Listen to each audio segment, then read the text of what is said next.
usapan po ito ano po no ito kung ginawang increase po no ng premium contribution ng SSS sa lahat pong mga members mga kabida simula noong January 1, 2025 ano po no dami hong umaangal kasi ho dito mga kabida kasi ho just imagine from 14% ginawang 15% yung increase ano po no ngayon Grabe at may kakulangan itong SSS doon ho sa kanila hong pangongolekta mga kabida sa mga delinquent employers ano po no Dumating na ang problema. Doon sa COA report mga kabida nasa 40 o 4% lang po yung kanilang collectibles and umabot po sa more than 90% ano po no yung hindi pa po nakolekta mga kabida at bakit po ang pinaparusahan po ngayon ay ito daw mga members ano po no sa halip na gampanan ng SSS,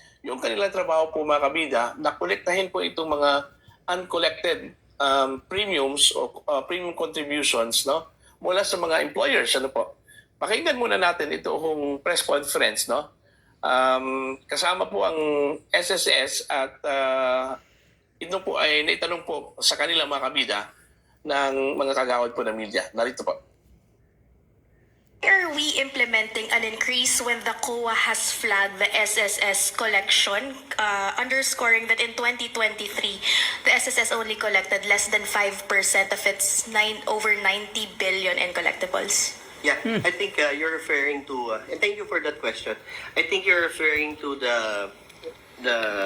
it's an old COA report that talks about the delinquency of employers from SSS. At that time, it was around 89 billion.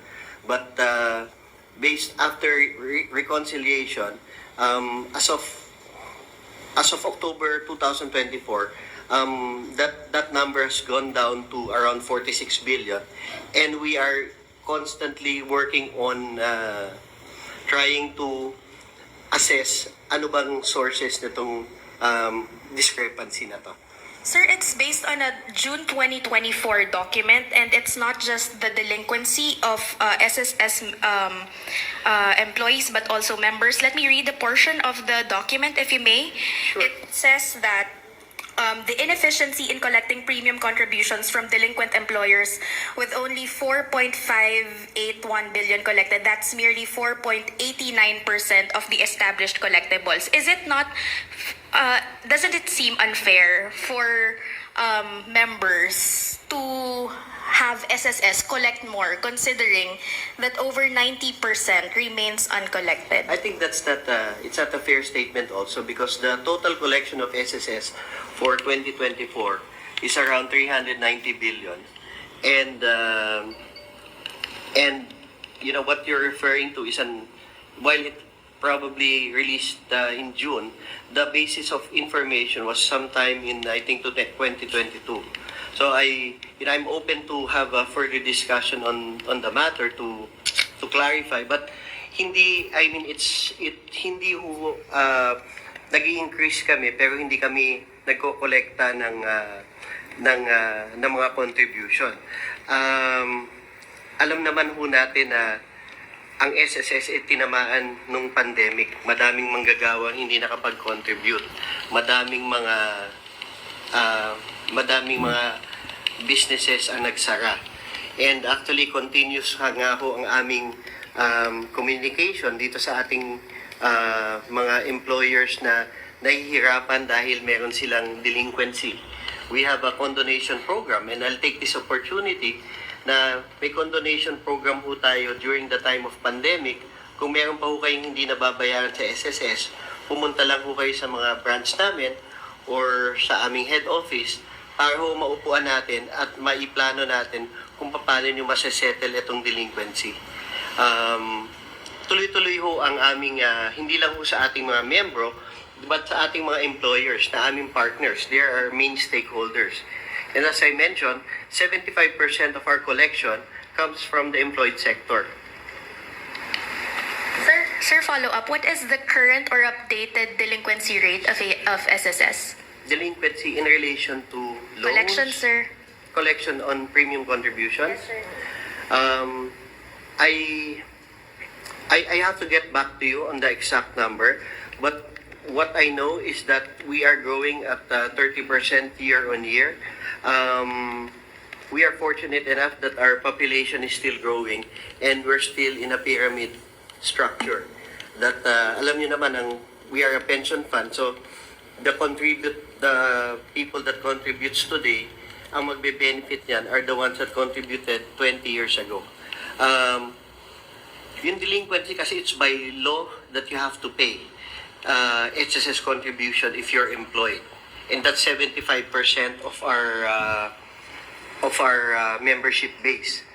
What I know is for the employed sector, 97% of our formal sector is paying the right contribution rate. So we have about 3% na hinahabol ho namin. And part of our plans for 2025 is paano namin mapapaigtingin pa ang collection efforts dito sa mga employers na probably nahihirapan magbayad.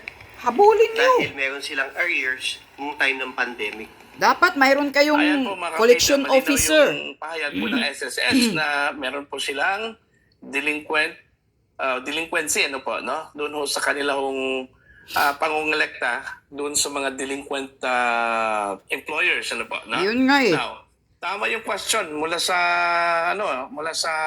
isang reporter, ano po, no? Bakit po ang mga contributors po, itong mga premium contributors po natin, mga members ng SSS, ang paparusahan po dito sa kakulangan po ng SSS, no? Tama. Diyan ho sa pangungulekta mga kabida sa mga delinquent employers, ano po, no? Simula na ang Kasi kapalpakan. malaki na, 1% increase, malaki na yun.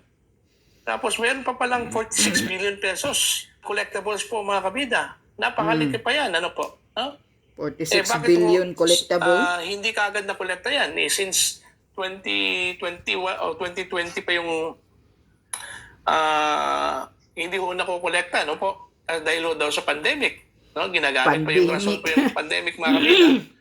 Na para kung hindi makakolekta po itong mga taga-SSS doon ho sa mga delinquent employers, ano? Diba? So, napaka-unfair naman po talaga. Sabi po ng isang reporter doon, na napaka-unfair naman po talaga, no? Na ang papasan po ng kakulangan po ng SSS itong mga members, no? Tayo, yung mga members po na maganda naman yung standing ng ating pagbabayad po ng premium, ano? Nagbabayad Tapos tayo ng yun, maayos. dahil ho sa kakulangan po ng SSS, hindi ho nila nakolekta yung more than 90% po ng collectibles, agad-agad mag-i-increase po ng premium, tapos tayo yung paparusahan po mga kabida. Diba? Tayo ang It's maghihirap. unfair naman po. Dapat, ang ginawa po ng SSS, bago po sila nag-increase po ng premium contribution, dapat kinolekta muna nila itong mga kulang, no? Yung 46 billion pesos, ano po, no? Bago sila mag-i-impose po ng bagong o panibagong increase. Kung halimbawa, doon sa collectibles po nila, kulang talaga, no? Kailangan talaga nilang mag-increase. So that's the time na mag-increase sila, no? Kaysa mag-increase muna sila ngayon, tapos meron pa pong napakalaking hindi pa nakolektang premium contributions, no? Mula sa mga delinquent employers. Di ba? Di ba stricto po tayo, SSS? Di ba? At saka mandatory talaga yan na dapat pagbayad talaga itong employers. Okay? Yeah, singilin talaga Dapat nila. kanilang contribution ng mga empleyado nila, ano? Bakit hindi ma-impose yung strict rules or strictong batas, ano? Para Kaya po nga. dito sa pagbabayad po ng SSS premium contribution, ano? Tapos yun, mahihirapan itong mga kababayan po natin, itong mga members. Members na nagbabayad ng maayos. Yung mga uncollected o yung mga uncollected premium contributions bago ho mag-impose ng panibagong increase ng SSS. Diba?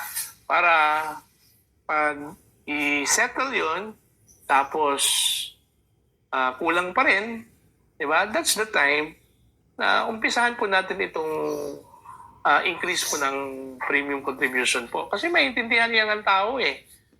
Anyway, yan. Yan na ang sinasabi ko. Oh, tama na yung balita ni Kuya. Kasi ako, nang doon ako sa Pilipinas, nang nagbabayad ako, nakikita ko talaga, binigyan ako nila ng form, malapit na akong matapos noon 2022 yun 2022 yun. Tapos binigyan nila ako ng form na ganito daw, mag-increase na naman. Taon-taon sila nag-increase Mayroon silang form na ini-increase, tinataasan lagi yung bayarin natin sa SSS. Kaya nga, kini-question ko, nagpunta ako sa loob, kini-question ko yung manager nila. Sabi ko, bakit nagiging nagiging parang mandatory na, parang compulsory na talaga itong magbabayad na talaga kami ng SSS, na talagang pipilitin ka na kailangan mo talagang mag-contribute ka na ng SSS. Whereas noon na nagsisimula ako ng pagbayad, nagsisimula ako noong 2000 ba yun, na nagsisimula akong nagbayad ng SSS, nagiging voluntary lang naman ang SSS. Kapag gusto mo lang naman talagang mag-contribute sa SSS. Pero ngayon, sa panahon ni Marcos Jr., nagiging compulsory na, mandatory na. Talagang magbayad ka, tapos lagi pang laging nag-increase, talagang magbayad ka, ganito, ganyan. Di dyan ako nang gigigil sa SSS dahil as what I know, noong natandaan ko talaga, na kapag malapit ka na matapos magbayad ng SSS mo, ay hindi na kailangang mag-increase ka pa, hindi na kailangang pataas ka pa ng monthly mo na bayaran. Yun yung natandaan ko noon, na sinabi sa akin ng SSS. Pero ngayon, wala nang pakundangan sila. Talagang taas ng taas sila Buwan-buwan tumataas. Tapos parang yung kini-question ko pa nga kasi mayroon pang deduction na nawawala sa monthly ko. Halimbawa, yung monthly ko example lang. Nagbayad ako ng 2,000 2,000 pesos yung monthly ko. Ano ba naman? Yung nasa record na nandoon nakikita ko sa statement, mayroong minus. Kung yung saan na naman nila nailagay yung minus, kasi daw, yung paliwanag sa akin ng manager na yun, ng babae na yun. Isitol ko daw yun, kaya nga daw minaminusan, dahil kailangan daw parang tax ba? Parang iniba nila, mayroon silang minaminus na parang na-minusan ng 20 pesos, na-minusan ng 16 pesos, parang mga ganun na nakuhaan yung monthly mo. Tingnan nyo mga contributors ng SSS, baka hindi nyo napapansin po ito. Kung magkano yung monthly ninyo, halimbawa yung monthly mo 100 pesos. Ilagay lang natin sa ganun para easy ninyong maintindihan. Titingnan nyo po, ang kukuha kayo, maghingi kayo ng statement ninyo doon sa SSS office, ipaprint nyo. Makikita nyo po doon na hindi na nagiging 100 po yung monthly nyo. Mayroon pong minus, mayroon pong deduction na kinukuha sila. Yan po ang alamin ninyo. Alamin ninyo kung saan na pupunta yan. Kasi may paliwanag yung manager sa akin pero nakalimutan ko na yung hayop na yun at sinabihan pa ako na iisitol ko daw yun. Ay putang ina, tingnan nyo ganito ka manluloko itong gobyerno. Tayo pa nga, sariling pira pa nga natin, yung kinokontribute natin, yung binabayad natin para sa sarili nating magkaroon tayo ng pensyon. Pero tayo pa ang may atraso at sasabihan pa na kailangan natin isitol yun para hindi daw tayo mamainusan. Kailangan natin magdagdag ng bayad na ganito para daw hindi tayo mamainusan ng ganyang halaga, amount. O tingnan nyo, ganito ka manluloko ang gobyerno ngayon, frustrated, ganito ka desperado itong gobyernong bangag. Tingnan nyo, nagkapalpak-palpak na. May problema na pala itong SSS ngayon sa mga contributors. Dapat sa inyo, mga SSS, mayroon kayong collection officer na magpunta doon sa mga employer na hindi nagbabayad ng maayos. Huwag kayong basta ng basta mag-i-increase kayo ng premium doon sa mga members na nagbabayad naman ng matino. Oh, tingnan nyo. Kaya ito nga ang nagwo-worry talaga ako dito. Baka pagdating ng panahon na pag ako'y magpensyon na, talagang ganito ang mangyayari sa pera natin. Malaki ang problema. Ayan. Pyramiding kasi ito eh.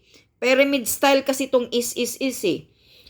Yung mga binabayad natin ngayon sa mga bagong nagko-contribute, nagbabayad ng is, yun yung mga pinagbibigay nila doon sa mga nagre-retire, yung mga nagpipensyon. Ganon yun eh. Sinasabi kanina naman eh, ng manager dyan eh, nang tinatanong ng interview na pyramiding style pala itong is.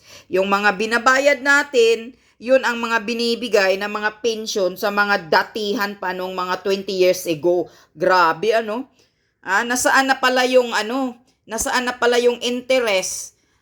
Di ba ninyo sinasali sa investment itong SSS? Or sumasali kayo sa Maharlika?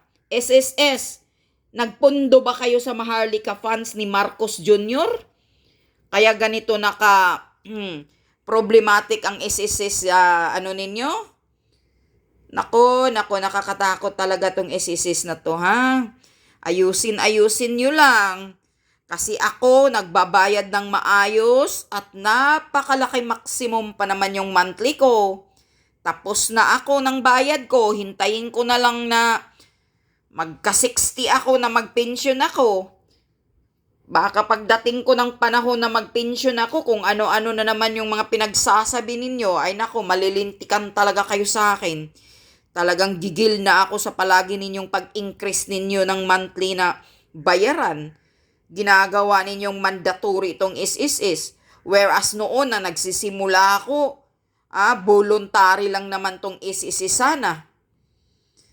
Talagang ganito kamanluloko itong nayupak na gobyernong ito eh. Nakakapanggigil eh.